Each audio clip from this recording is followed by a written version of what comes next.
Origin Gents, welcome to GX, and this is US troops deploying at home is worse than you think. This is about channel Cappy Army. Yeah, Cappy made a video about this. Obviously, this is a new development from Trump administration. The first time it was in LA, and now he's talking about Portland or something.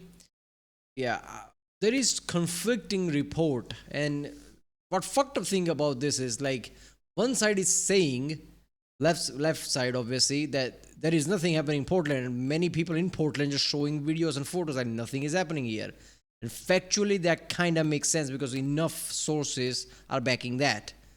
Right wings are saying no, like that's lie, like it's just enough nefarious shit is happening in Portland, so yeah, Trump is right. Okay, first of all, even if you're right and enough nefarious shit is happening, it's not happening at the level that you would need to deploy troops. Only way you deploy troops if there's enough unrest, overwhelming unrest, that local people can't do nothing about it. Clearly that's not the case because enough evidence is there and nothing is happening there. If nefarious things are happening, you send FBI or shit like that. When it become like too much out of hand, physically, like protest and shit like that, then it makes sense like maybe some guards or troops or something. I don't understand that Portland thing. Don't you have like you have national guards and things like that, right? Like why would you need to develop actual troops in order to contain a situation? That's just weird. So I don't know what is detail behind this, what's going to happen. I guess Cappy will talk about it here. Let's voice one.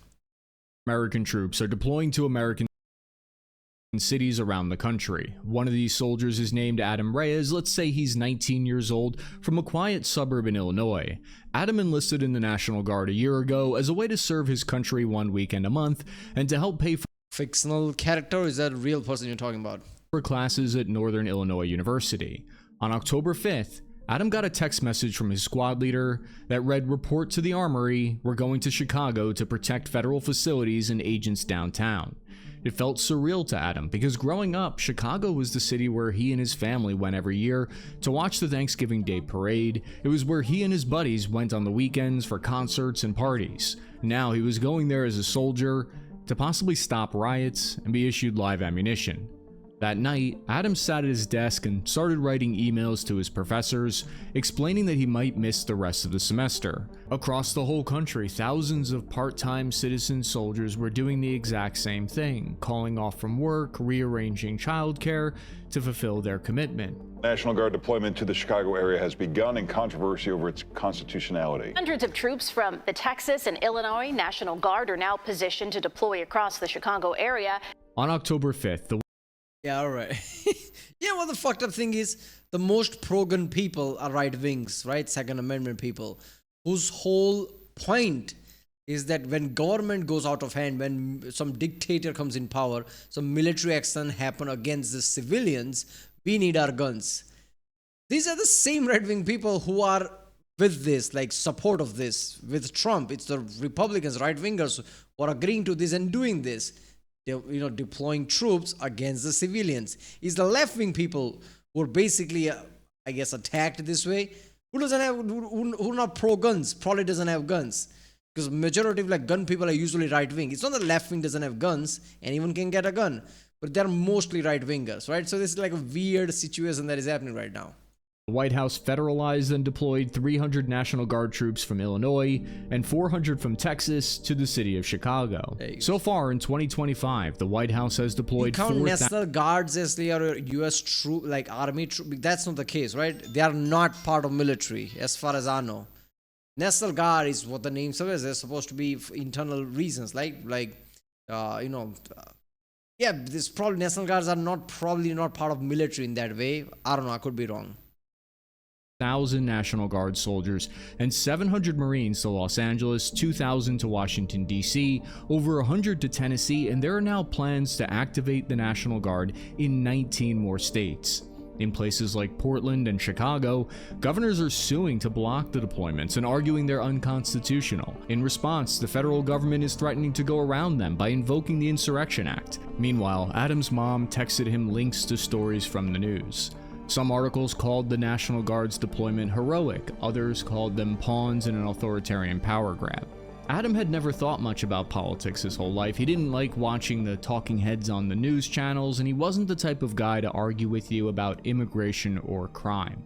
But now, he and his unit were at the center of one of the most controversial and politically sensitive military missions in recent history. Alright, look man, I have two opinions about this. First, I think National Guards are, as the name suggests, supposed to protect inland things. That's what National Guard are. They're not like military, they're not army or like navy or something, as far as I know. I could be wrong, I don't know how America works in that way. Second of all, there are times when people become so unruly that they literally take over an area where even police doesn't do anything. This is in US, by the way, which is insane to me. That shit wouldn't happen where I live, right? We have National Guard equivalent of here that would be instantly deployed. You want to protest. You want to elect people in the offices, like there is no corruption here in that way. Nobody questions the ballot. Nobody questions the elections here. You want to do that? Okay, fine. This is a democracy. Vote your people in. Show your displeasure. But you're not going to take over a fucking area and endanger people, which is a shit a lot of times in Chicago and many places happen in USA, right? It's videographically, proven. Like literal areas are taken over by people with guns. Even cops don't want to touch with that because it would be like conflict there. Are you fucking kidding me? How are you the biggest power on the planet with a $1 trillion budget to your defense and military? At the same time, some people with gun can just take over a place. At that time, that is not a peaceful protest. You should have ability to remove those people. Otherwise, how are you the biggest power in the world? The National Guard being there makes sense. If that is the reason they're being used, it makes sense. But there is like both way this could be used. Even at the smallest things, if you use National Guard, that's kind of a problem, right? So how you use National Guard? That's the point, right? If a smoke happens, there's a fire there. Everywhere there's a fire. Every smoke is a fire. No, that's a kitchen. Somebody's making food. There's not a fire. But you treat that as a fire. That is a real problem that happens as well. So I can see both sides here.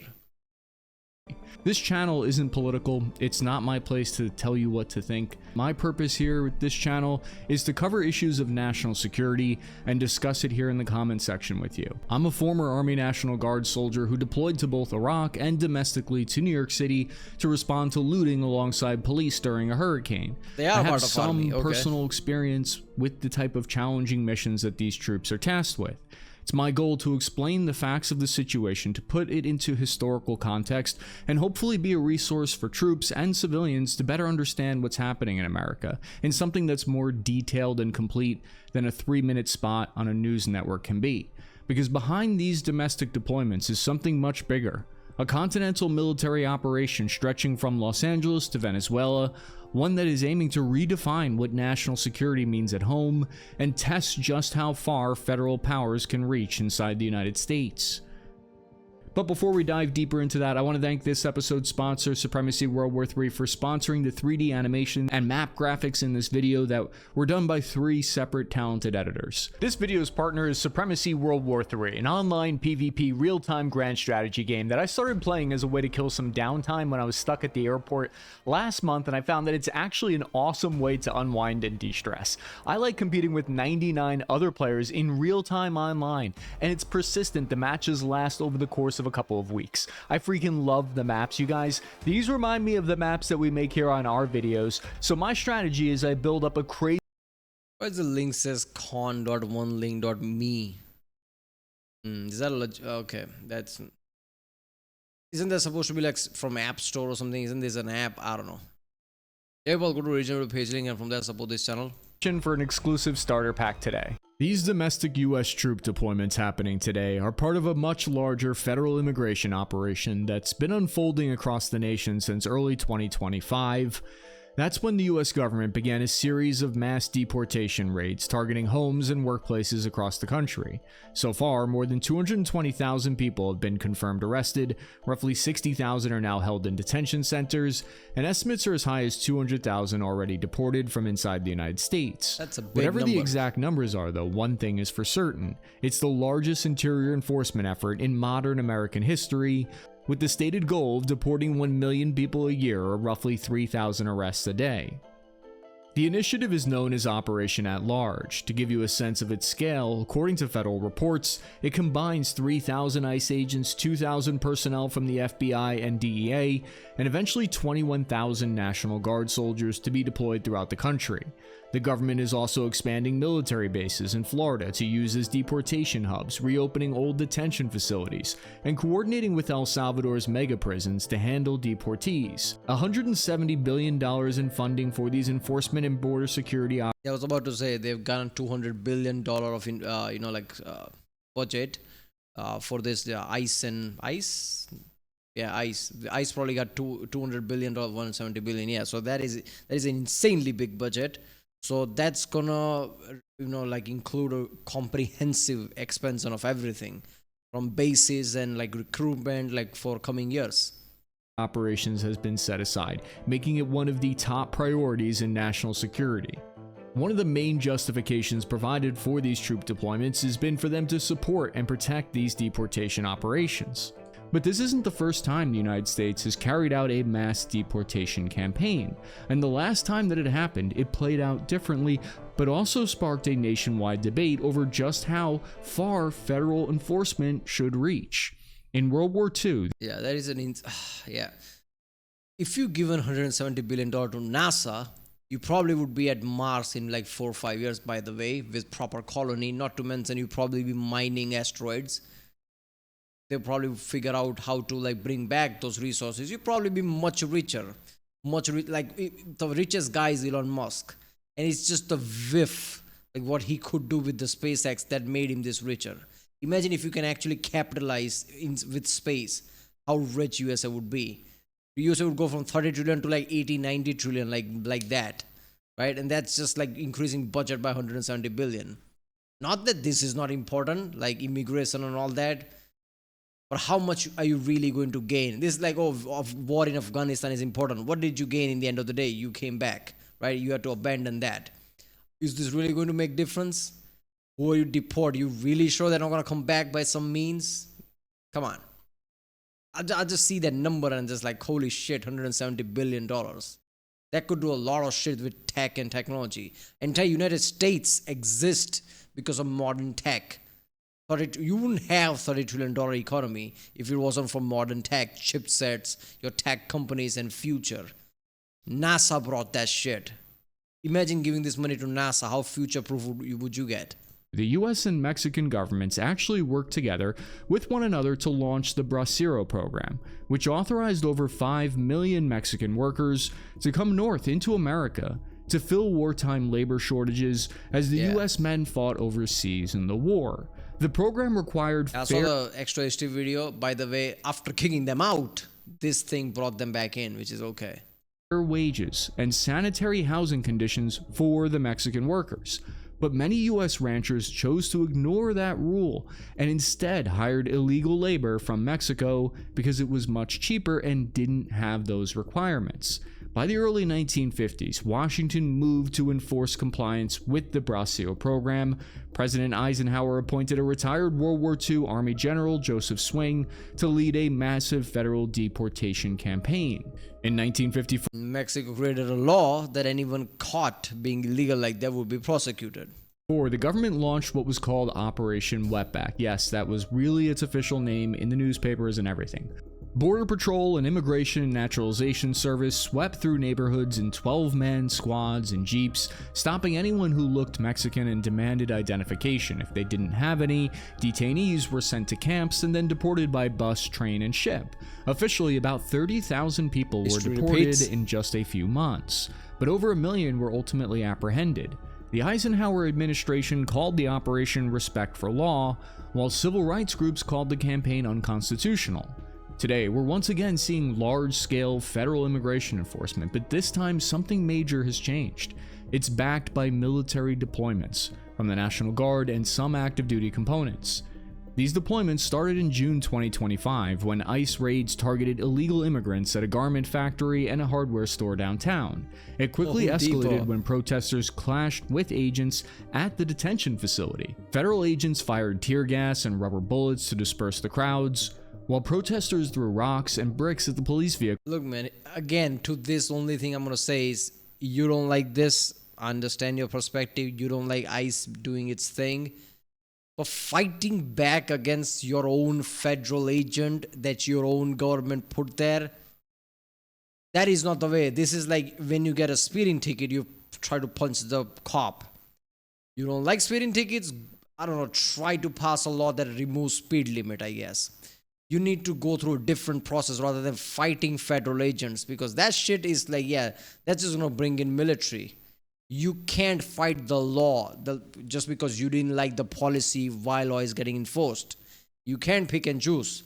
If your federal agents are following your president, either change your president, pressure Congress to change president's mind, many other processes that you already have. Fighting back locally against, oh, by the way, I'm going to block the federal agents and like fight where they are detaining them. Like, what? You can't fight your own federal agents. That's just weird, man. I know to be like, oh, you don't know. That's not the point. I already explained what the principles are and how democracies work. Oh, that's not that easy. Nothing is easy. You can't fight police like that. Come on. This is like, oh, defund the police. Okay, who's going to defend you then? Vehicles while they were moving. Police cars were abandoned in the middle of the highway, looting broke out, fires were all over the city. That's when 4,000 California Army National Guard soldiers were federalized by the government, and 700 Marines were sent to Los Angeles on a mission to quell the riots. And since then, the protests have regularly happened in ICE facilities around the country. But over the following months, the violence has slowly escalated. In July, a man opened fire on ICE agents during a raid at a marijuana facility. 2 months later, another man shot into an ICE transportation vehicle, killing a detainee. Insane. After the assassination of political commentator Charlie Kirk, U.S. government officials began stating these domestic deployments. You just made shit worse, by the way, by amplifying all this. They wouldn't have sent Marines if you didn't amplify shit at this level. You did. Then you did all of, like, no, not specific. There are some extreme people in all sides, including left, who probably did the Charlie thing and all that. So after doing that shit, what would you expect Washington do? Of course, this is going to happen, right? You can just see shit happening at that point, right? So yeah, people do make things worse, much worse. Like when people get into certain crowd, some of the critical thinking goes out of the window. None of you can just see like where this is going to lead. That's insane. This might just get extreme and extreme if people don't get the sense. Fighting back against your own agent in your military, how insane is that, man? They are not going full North Korea right now. They're just following order and policies of White House. You don't like that policy, go through Congress. That's why Congress is there. Went beyond immigration and crime control, and they were now necessary to fight domestic terrorism across the United States. Adam felt shocked by the amount of violence happening in his country. He hadn't experienced anything like this before in his lifetime. His dad said it reminded him of back in the 1960s when there were a string of assassinations, bombings, riots, and unrest in the country. But for Adam's generation, unrest wasn't supposed to look like this. Oh, the perspective Yet behind the scenes, government memos and intelligence reports have been quietly reframing the threat, turning internal disorder into a matter of national security. In January, Latin American drug cartels were designated foreign terrorist organizations. Then, on September 22nd, the Trump administration officially designated. And kind of, they literally, they're organized as fuck, like proper surgically organized voodoo, like let's just say Godfather level, mafia level shit, just to send messages. They literally spread terror through drugs and shit. You would see like how they fall into the terror category, of course. Designated Antifa as a terrorist organization. Damn, all right. The first time a domestic group had been targeted in this way. Antifa is a movement of leftist activists in the United States seen at many of these protests. The move to designate them as a terrorist organization was seen largely as symbolic, but it opened the door for the Pentagon to justify using their intelligence, surveillance, and even military assets within the interior of the country. This same argument has been reinforced across multiple federal reports, and the Homeland Security 2025 Threat Assessment devotes major sections to domestic extremism and terrorism. And use of military force in America has always been a sensitive subject throughout history. Since the founding of the country, Americans have been suspicious of domestic troop deployments. The framers of the Constitution had lived through British troops patrolling the streets, enforcing taxes, and even living in their private homes. British troops killed 5 colonists in the Boston Massacre. except those colonists didn't have a voice. That was the point. That's not the case with Americans. You do have a voice. You do have a Congress with insane power who can remove a president if they wanted to. That's a power that you have, your congressmen, your elected officials have. This is not the same case, right?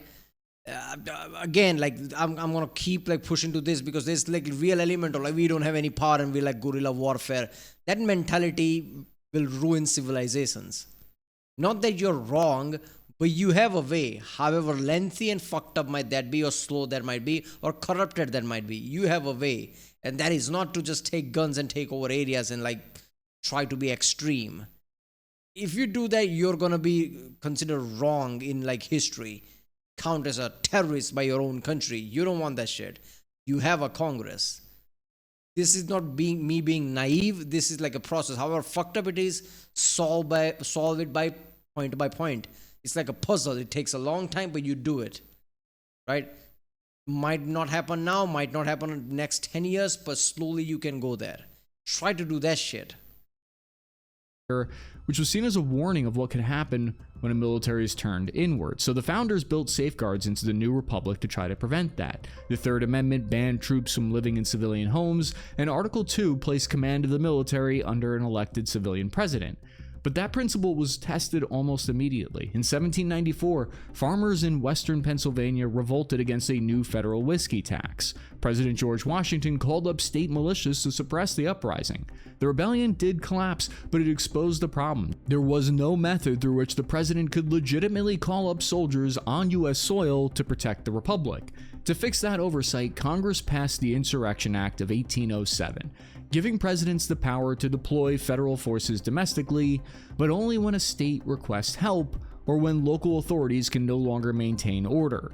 Now, 2 centuries later, the Trump administration is signaling they may use the Insurrection Act if cities do not comply with immigration raids and National Guard deployments. And the nation's 3rd largest city, Chicago, is at the center of all of it. I don't get it. What do you mean like Washington didn't have any means? If Washington is the top military guy, who all generals fall under him, president can literally point where military should go, even if it means inland. What is preventing them from going inland? President says you're going to Chicago, you're going to Chicago. Generals can't say no to him because he's the head of military in a way. He's the president, that's how it works. It's not via thing. I'm pretty sure president is considered the top military guy, right? This. In September, federal ICE agents in full tactical gear and camouflage launched Operation Midway Blitz. The Pentagon reported they authorized civilian law enforcement units from this to stage from an active U.S. military naval base at Naval Station Great Lakes, about 40 miles north of downtown Chicago. It's the largest military base in Illinois with infrastructure for vehicles, helicopters, staging, and intelligence collection. And it was the first time there was this level of cooperation between the military and civilian law enforcement. 250 federal agents using 140 vehicles launched immigration raids from the naval base. On the night of September 30th, agents rappelled from a Black Hawk helicopter on the roof of a 5-story apartment building in the South Shore neighborhood of Chicago, where officers say Tren de Aragua cartel members... I'm not gonna lie, that shit is next level. You all go to NFL and football stadiums and see F-22 Raptors and shit flying, and you're like, oh, that was something, we only see it now. Imagine walking in night in your city and you see fucking military helicopters, military people walking around. That must be surreal, man. I can't even like imagine that, like sitting here. That shit must be surreal. Were using it as a safe house. Armored Bearcat vehicles, unmarked SUVs surrounded the block and established a perimeter. By dawn, officials claimed the raid had resulted in over 40 arrests and seizure of illegal narcotics and firearms. Local residents described the scene as a war zone. Shortly after this, a judge in Illinois ruled that the National Guard deployment was illegal, which temporarily blocked deployments while it went to the higher courts. Ultimately, it's up to the courts to decide if the troop deployments are legal, and the precedent rests on one single law from the... You know how I used to react to CGP Grey video? He doesn't like reactions, so I stopped. But I like his take on how he explained things, how governments work. President basically is the top guy of the military. He controls military and many arms. But a federal judge can stop a military. So does federal judge have power to tell military not to do something and overrule precedent? If that's the case, then precedent is not the top guy, is he? That probably means the judge is the top guy who can just overrule things. Or maybe there's specific rule there that if judge says precedent is overruled, the precedent is overruled, then I guess Supreme Court enters the picture, right? As far as I remember CGP Grey video, it's implied that Senate, President, and Supreme Court, these three arms are kind of like interconnected. That all of them have power, but all of them also have kind of power on each other. So everyone stays in check in a way. I think Supreme Court is like uniquely positioned to be kind of overpowered, but they don't control anything directly besides the law, so it's kind of in check in that way. 1800s, because after the Civil War in 1865, U.S. troops occupied the southern states to enforce Reconstruction and protect newly freed Black Americans from violence. For more than a decade, the Army occupied the South, but the presence of troops on the streets fueled resentment in the South, so President Hayes withdrew troops, and a year later, Congress passed the Posse Comitatus Act, which made it illegal to use the U.S. military to enforce domestic law unless Congress specifically authorizes it. What? But today, the president is using a different legal authority to avoid that issue. The government is deploying the National Guard without congressional or local state leadership approval by using Title 10 U.S. Code 124006. It allows the president to activate the Guard if the U.S. is, quote, invaded or is in danger of invasion by a foreign nation, or there is a rebellion or a danger of a rebellion. In cities like Los Angeles, Portland, and Chicago, it's drawn lawsuits. Are they claiming that cartel members are in all of these places? Since the immigration itself is the center, like imply that these are like Central and South American people, Spanish descent, and they might all be part of like cartels from Venezuela. Venezuela might be invading our country, so there you go. Is that what they're saying?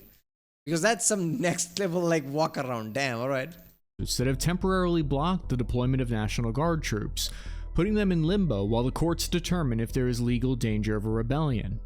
In addition to this, the federal government is now trying to deploy out-of-state Texas National Guard units to Chicago because the Texas governor agrees and supports the move. The laws written in the aftermath of the Civil War were meant to help settle the debate over domestic use of military force, but history shows us those limits have been tested again and again. U.S. Army soldiers were deployed to crush the Great Railroad Strike of 1877, where they fired on rioters in several states, killing more than 100 civilians. Later, in 1957, President Eisenhower, the one who ran... Look, man, here's what I'm going to say about this. If there is no fire, there won't be any smoke. There is some length truth behind this. So I don't know what's true or not because shit could be biased, but I do know that I've heard and seen enough from people who says there are certain places like Chicago and certain places where you can't even walk at night or something, you might get stabbed. Chaos is so bad, like no cops can do anything. It's unruly. Fast food chains literally get overrun and you can't even get into it. You just walk out, you don't even get it. That shit even doesn't even happen where I live. How the fuck that happens in USA with all that money, all that power, all that history, everything the USA have? How the fuck any US city would be like that? If I went to USA, went to Chicago and see that shit, my mind would stop working at that point because how the fuck is this America? That is that element. Even if that's the case, obviously, like, yeah, this National Guard troop is kind of necessary to control certain level where people won't just freely think like, yeah, I have a gun and fuck cops, like, yeah, I'm just gonna take over this area and nobody would do anything. That shit has to go. Doesn't matter who you support, doesn't matter if you're left wing or right wing, that shit needs to stop. If you walk out a day, you shouldn't be afraid like I might get stabbed or because some political thing might get attacked or some shit. Right? That is getting insanely high. So if that is the case, and if cities are becoming this, there are certain cities where this, like crime ridden, where you can't even walk out at night, you can't even go into fast foods. Yeah, there needs to be some troop movement at that point, National Guards or whatever, to secure those areas, because clearly cops can't. And that last major deportation operation invoked the Insurrection Act to enforce desegregation laws, integrating black and white schools. In 1962, Kennedy sent the National Guard to quell riots when racist mobs defied federal authority to allow the first black student to attend the University of Mississippi. 2 were killed and hundreds injured before order was restored. All right. In 1970, Ohio Army National Guard soldiers opened fire and killed 4 unarmed students during Vietnam War protests. But the last time the Insurrection Act was invoked was in 1992 by President Bush Sr. to help end the Los Angeles riots. Nearly 30 years later, in 2020, we saw 40,000 National Guard activated on the streets in response to riots after George Floyd's murder. Since 1970, though, no civilians have been killed by U.S. troops on U.S. soil. As for the soldiers themselves carrying out these missions, like Private First Class Reyes, they're bound by multiple... See, this shit is so insane. They're wearing camo. Man, you're not in like battlefield. You're not a desert. You're not in jungle. You are in concrete jungle. I don't know, maybe wear some gray clothes. You might disappear in the concrete. That would be camo. Laws and regulations that date back to 1939, forbidding them from engaging in partisan politics or criticizing Congress or the president in public. The U.S. military's culture is built on this idea of remaining apolitical, and that service members follow lawful orders from civilian leaders regardless of who holds office. It's a principle meant to preserve public trust and keep the armed forces separate from partisan power. In theory, that apolitical line is clear. See, I like that soldiers are not questioning this and following orders. If you left-leaning, you'd be like, what you talking about? No, really hear this out. Right? Because soldiers shouldn't have opinion, doesn't matter what. You don't want soldiers to get political in that way. Because this is when military people starts to get idea about politics. And let's just say more militaristic. There are many countries around the world, US would never be that, but there are many countries around the world like Pakistan who military holds the power and military goes political. You don't want soldiers to get idea like how things should go. You have an order, follow it. That is kind of good. But in practice, it can get messy. The National Guard is unique in that it answers to 2 different governments at once, the federal government and the state governments. In America, each of the state governors control the National Guard. The way it works is if a National Guard unit is called up by its state governor, it can operate what's called hybrid status. This is known as Title 32.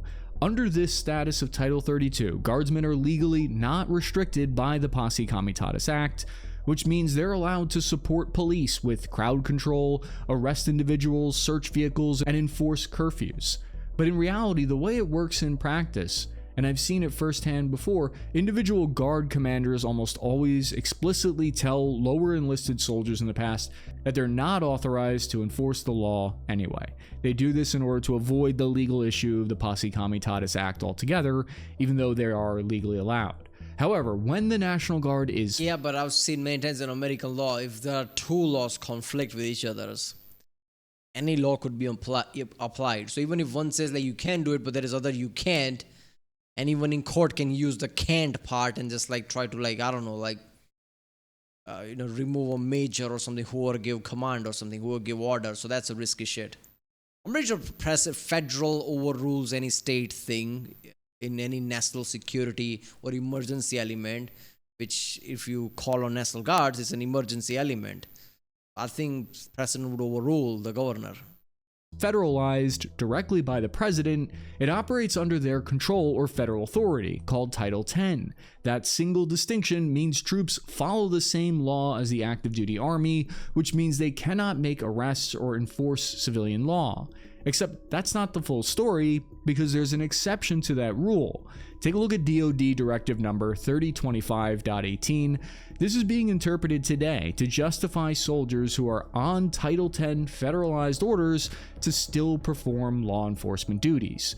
Section 4K subsection 2 states federal military forces can act when local, state, or federal authorities are unable or unwilling to provide adequate protection for federal property or federal governmental functions.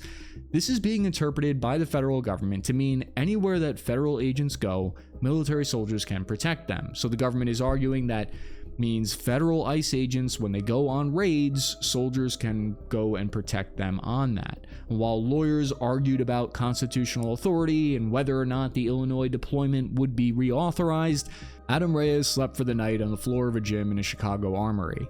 He texted his girlfriend and tried to get some reading done for school. A platoon of the Texas Army National Guard were staying in the same armory with them, and one of the guys from the Texas unit came over and joked, "So what happens if your governor orders you to stop us from being here? We gonna have to square off in the parking lot?" The two laughed together. Across the country, several governors are threatening to withdraw from the National Governors Association, which was originally created to help coordinate between the state governments and the federal government. More and more state governments are now acting like opposing camps. National Guard troops from Republican and Democrat states are being given conflicting orders. For soldiers on the ground, it raises a question. What happens if one state's governor orders their National Guard troops to do something in opposition to another state's National Guard? Adam is, of course, a representation of the thousands of National Guard soldiers across the country. He's a representation of the responsibility that these men and women have. Many American soldiers over the past 250 years have stood in the same difficult position. They've had to make challenging split-second decisions and do their best to maintain their professionalism. The National Guard soldiers stand in the middle of court battles, presidential orders, civilians, and federal agents, but at the end of the day, all they really want is what's best for their communities that they grew up in and call home. I often cover wars happening halfway around the world. We've done rundowns on the Israeli-Hamas war, Ukraine, Russia, Venezuela. It would have felt wrong for me to ignore one of the biggest issues in national security right now, and I do believe that YouTube is a place where we can all come together and have discussions, because I think this is part of some of the biggest issues facing America right now, and it's important for this community to be a part of that discussion. If you want to support what we do here on this channel, just hit the like button. That's all you gotta do, hit the like. Yeah, but go to original video page and from there support this channel. Yeah, YouTube is a community where we can discuss things respectfully. Yeah, I'm not gonna check his comments here. All right, yeah, this is some next level shit, right? Like, yeah. See, the thing with the soldiers is like it is very problematic when you tell your own soldiers to control their own soldiers' neighbors and people and family. But politicians are really well at creating enemies, even if there's not that, like, oh, drugs will kill everyone, you're doing the right job. Venezuela is coming, so like cartels are coming if you don't do this, like some greater good element which make things easier for the soldiers, I'm guessing. But yeah, shit like that happens a lot. Yeah, alright, well, that was US troops deploying at home is worse than you think. But channel Happy Army. If you like, subscribe, and I'll see you next time.